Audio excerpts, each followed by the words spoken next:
Hey, welcome everybody. This is John Paul Mendoza, Dr. Speed Song. This is the Raging Verbalist. For those of you who are just joining us for the first time, welcome. For those of you who are long-term watchers, viewers, and all that, let me tell you what Raging Verbalist is all about. We talk about topics that pop into my head and stuff that gets sent to us. You can always go to the Facebook group, which is actually the Position to Win book Facebook group, or you can go, of course, to our video, on YouTube. So, and of course, if you are on YouTube, hit a like, hit a subscribe, and hopefully you learn some stuff. If you go into the Facebook group, you can also ask questions and, of course, all of that. And joining me, as always, the lovely Sandra. Sandra, welcome. Hello, how are you? I'm doing well. And for those of you who, Sandra has this, that is not a Zoom background. This is actually what, where she is now at a new abode. So that's right. No, it looks the same. I'm tricking everybody. It will change in the coming weeks. Stay. There you go. There you go. So, all right. So today we're going to talk about an important topic.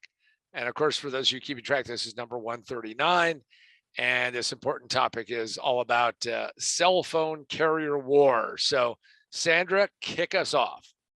All right. So recently you changed cell carriers. So what happened? So I actually ended up, because I have various businesses. People who know me know that I have different businesses. So I have different cell phones for different businesses. And I had this kind of oddball company called Republic Wireless, and they worked really well.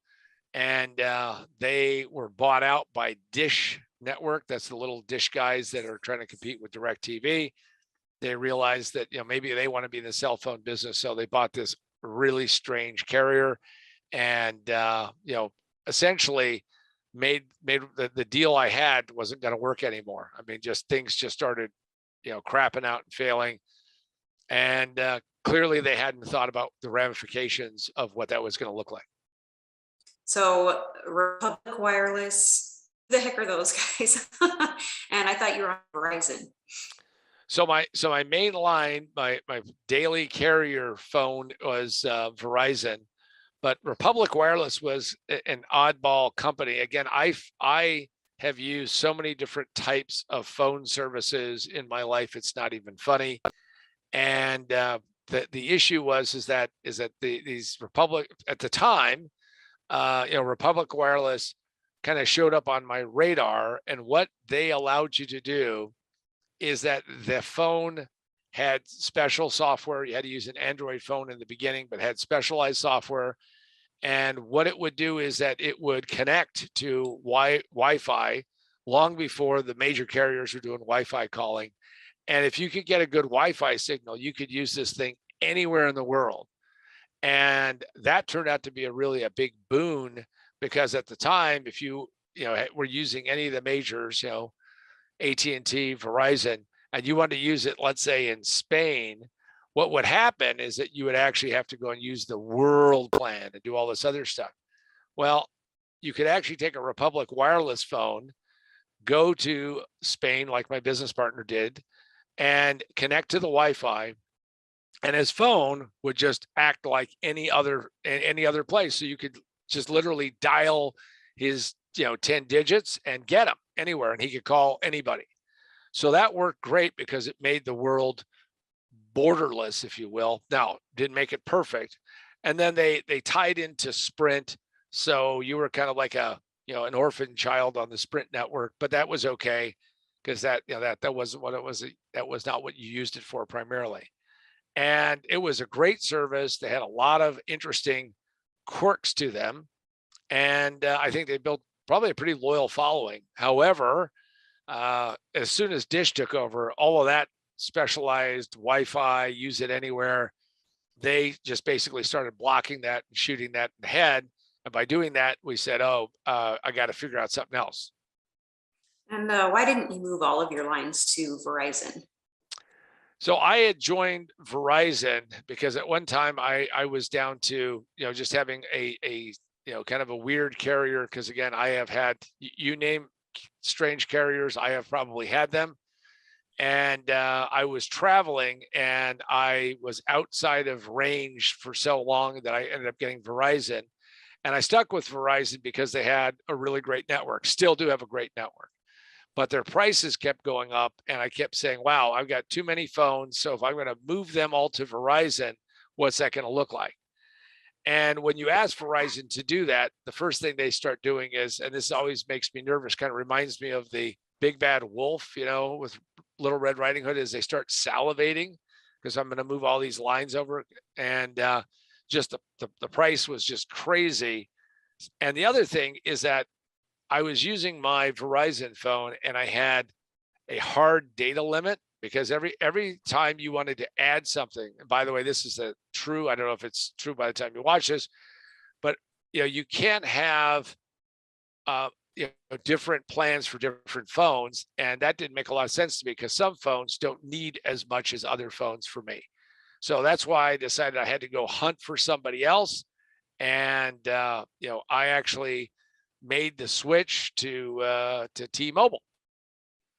And what drove you to go to T-Mobile? Well, several things. First off, I like their all-inclusive pricing. So if you actually have an unlimited plan, it's an unlimited plan. Now, I know there's going to be some comments about, well, here's the problem I've had with T-Mobile. But what I found is that a lot less hassle factor than Verizon, because Verizon kept saying, hey, we can get you a better plan. And every time I went in, the prices kept going up.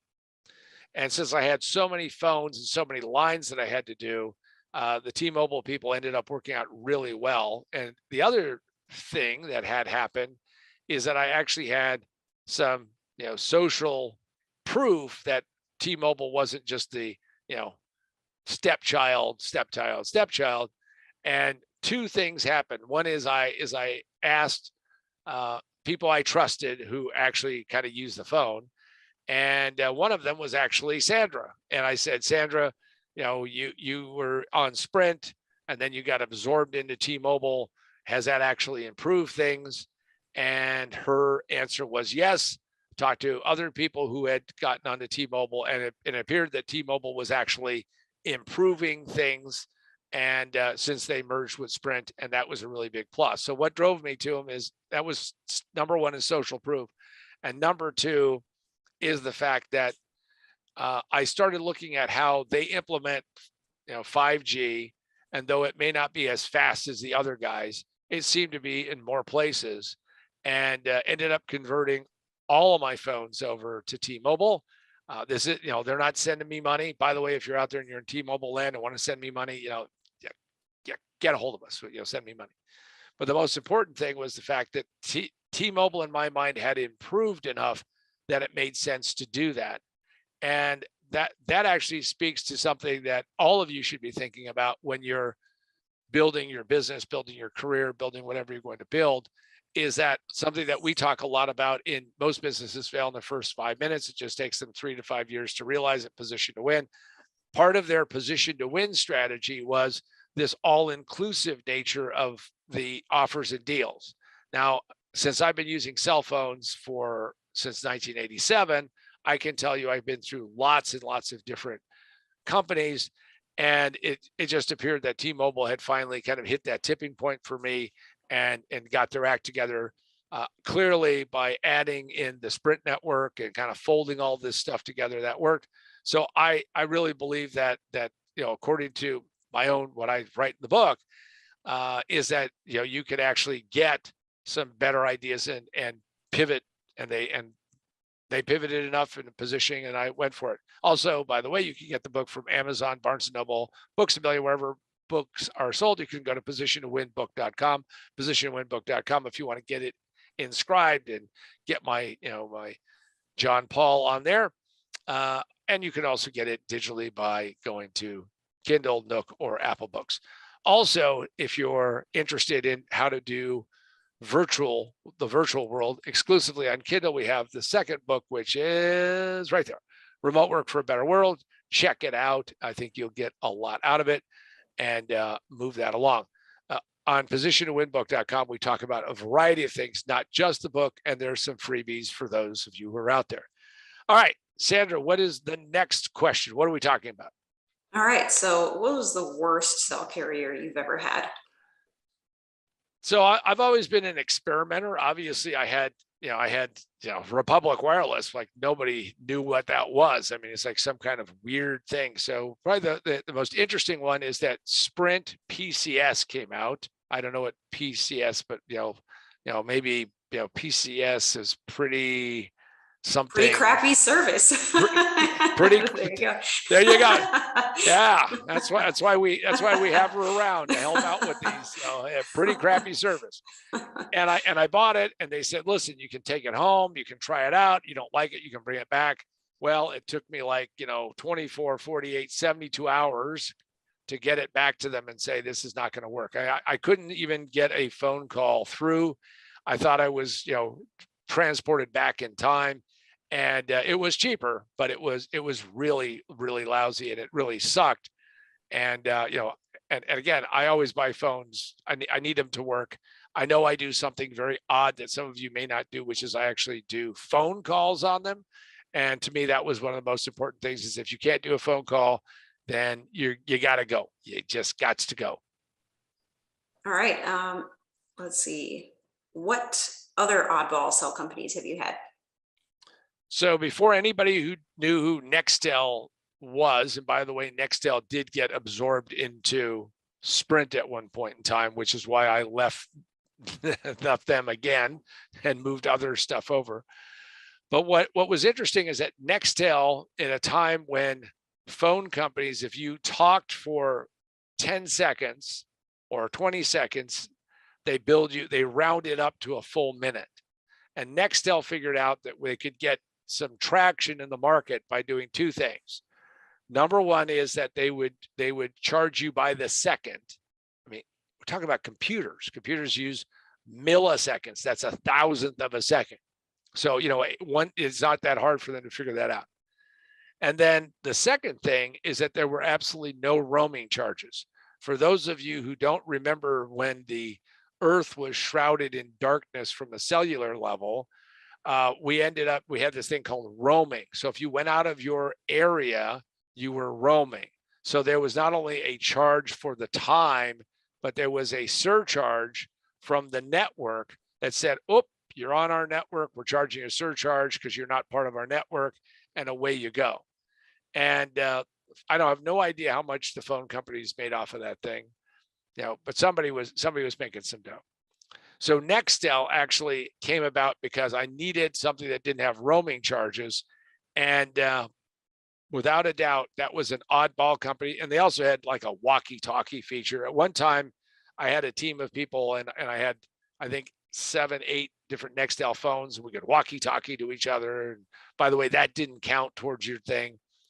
But the really interesting thing about what Nextel did is that they sent out this, and again, today, you get a lot of fake emails, but they sent out an email to me and said, would you like to be part of the beta group for unlimited talk?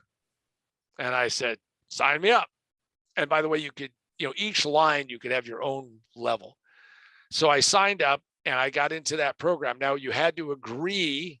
Today, probably they wouldn't, they'll send you a survey, and if you didn't do anything with it, they wouldn't care. But you had to agree to have them actually call you on the phone and do this detailed interview. And I'll never forget the second one I ever got from them.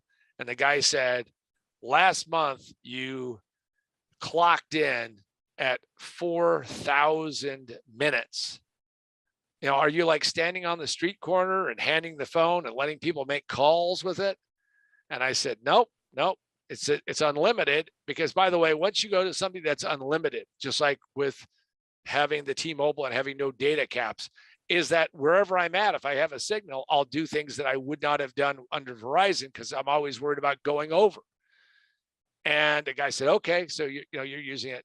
And then the next month, and it wasn't the same guy, I had gone to 5,200 minutes, and the highest they ever did during the test is I got to 6,800 minutes in 1 month. Now you can go out and do the math, but that's a lot of hours that I'm on the phone. And they were rather surprised, by the way, that in those days you really did have to keep charging and charging and charging the phone, because The phone usually was like good for, I don't know, 3 hours. So you bought extra batteries. It was crazy. So yeah, that was the other oddball one I went to.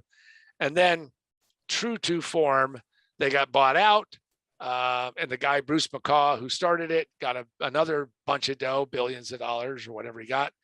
And then Sprint took him over, and Sprint, without warning, deleted my entire voicemail, which I had saved a bunch of voicemails because I wanted to listen to and things that, I wanted to have because I would use it as reference. I had actually paid extra for a bigger voicemail box, deleted all of them and said, welcome to Sprint. Oh, by the way, they got rid of 1 second calling, and there was a class action lawsuit, and a bunch of lawyers got paid cash, and they sent me Sprint credit cards so I could go to a landline. I don't want to scare all of you out there who don't know what that is. And I could actually dial and get free minutes. I used to give those out like popcorn because I had, I was on this class action lawsuit and had so many phones. So yeah, that was an oddball one in Nextel. And then, by the way, it didn't make me happy. And every time Sprint always tried to offer me something, I'd go, aren't you the guys who deleted my voicemails? All right. Oh gosh. What about these other companies that are out there? Well, these other companies that you see out there, and there's Mint Mobile, and there's US Cellular, and there's all these other companies, and they look like real cell carriers, but what they really are, they're called virtual cell providers. I mean, if I had a bigger following, maybe I would start a virtual cell provider. And what they are is they're essentially resellers of other people's networks. And this started many years ago when, as the networks were getting built, they realized like Verizon has their own, extra, other prepaid stuff. All of those are virtual networks in the sense that you're not on the same priority basis. And we're back to, I would not mind getting a really cheap, oh yeah, for this amount of money, you don't have to worry about anything. It's super cheap. But usually the people who use those services, and I'm not casting any shadows on you, but what I've always found about the virtual network guys is that you get downgraded. It says right in those terms and conditions that nobody reads that when push comes to shove, see, and that's why I've got the, so I've got the big Puba plan. I don't know what they call it, but the big top level plan on my phone, which means that on T-Mobile, I never get deprioritized. Now, I can tell you when I meet people at conferences, when we used to have conferences, and I have people go, well, how come mine isn't working as well? I mean, do you have a signal? And that's because the networks are smart and they go, hey, these people are paying us more money. We're going to prioritize it. So there's nothing wrong with a virtual network. Just understand you don't know exactly. Well, they'll tell you who you're tied to. But in the end of the day, and that's when they say, well, we can save all this money, but you're still in the same network. All I can tell you is you're on the same network, but you don't have the same priority. And the last thing you want to do is be tossed off the bus. All right. So what was your decision-making process to help somebody else pick their own cell carrier?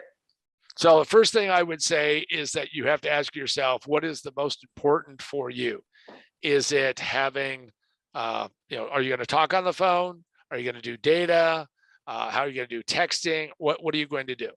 And if you're going to do a lot of data, and right now, because people are watching, and I understand, I'm not somebody who's stuck in the past, and I'm sitting at the airport, and now I got T-Mobile, and I got unlimited. Boy, I'm just cruising along.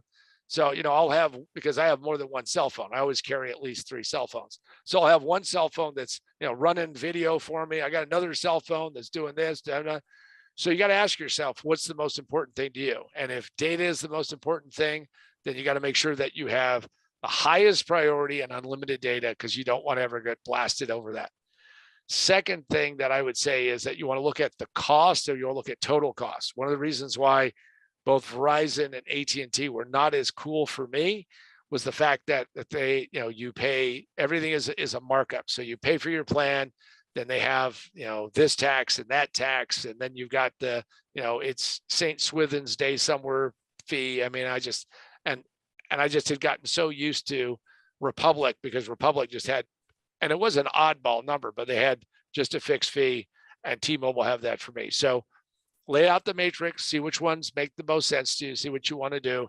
And then of course you got to decide which religion you're in, because you've got, you've got Android and you got iOS. I actually have both. And I've got the good, the bad, and the ugly on those. Maybe we'll do a critique of each of them in a future Raging Verbalist, but I can tell you they're both good, but they both have their own weird stuff. So to me, the decision-making is lay out what you do most. And here's the most important thing is that whatever you think you're going to need data speed wise, you're going to need more because we are on an upward trajectory and I don't see it abating. And yes, I do see that eventually 5G will roll out because I've now started playing with 5G with the other phones and it's faster. That's all there is to it. It's faster. It's going to be better eventually. All right, so look into your crystal ball and tell us, where do you see carriers going in the future for the next few years? Well, first off, we're going to see 3G go away, which is going to suck because there's a lot of devices that live off of 3G, and it's going to be interesting to see how that calamity is going to be taken care of. Also, I think that you're going to see people become more and more used to unlimited, and because once you have that experience, once you're not worrying about that. Example is that how I'm involved in a business where we have to go out and do site inspections of commercial properties, and the person that I was training, she had a phone that we provided to her on T-Mobile, and 275 photos. She works them up, very tech savvy person, and bang, in between driving from one place to the other, the network takes care of that. So in my crystal ball is we're going to see higher and higher bandwidth. Anybody who thinks that we have seen as much as we're going to see is probably kidding themselves, because you're going to see this continue to expand. And the reason for it is that technology offers us possibilities of things that we didn't think of before. The use cases are still not totally, we're not done with those. So we're going to still see more things and more things and more things. Now, and I would suggest anybody out there, if you want to remember what's going on in your life, take pictures, take stuff of yourself, take whatever is interesting to you, because the technology is amazing. Utilize it. If you want to remember, oh, look, I've got this note, take a picture of the note. Oh, look, I've got this. Now, some of you may say, John, that's old hat. I would say 1 in 20 people actually do that with a consistent basis. If I'm at a Costco and see something I want to buy, take a picture of it, go do some research. Usually I buy it at Costco because they get a deal that I like, or I can bring it back to them, which is always cool. But it's just, you got to get in that habit of just utilizing that phone, because I think that we all use less than probably 10, 20% of its capability if we do that. And finally, my crystal ball says is that we are going to see higher and higher speeds. And maybe someday we'll get to where I asked years ago, and I'll ask it to all of you. What happens when we have ubiquitous 1 gig speeds up and down? And what does that change in your life? And how does it change your business? And more importantly, how does it change what you end up doing with the time that you have? So this is John Paul Mendoza, Dr. Speed Selling, for myself and the ever lovely Sandra. This has been Raging Verbalist number 139. Go out and go make a call, download a video, text somebody, because you can.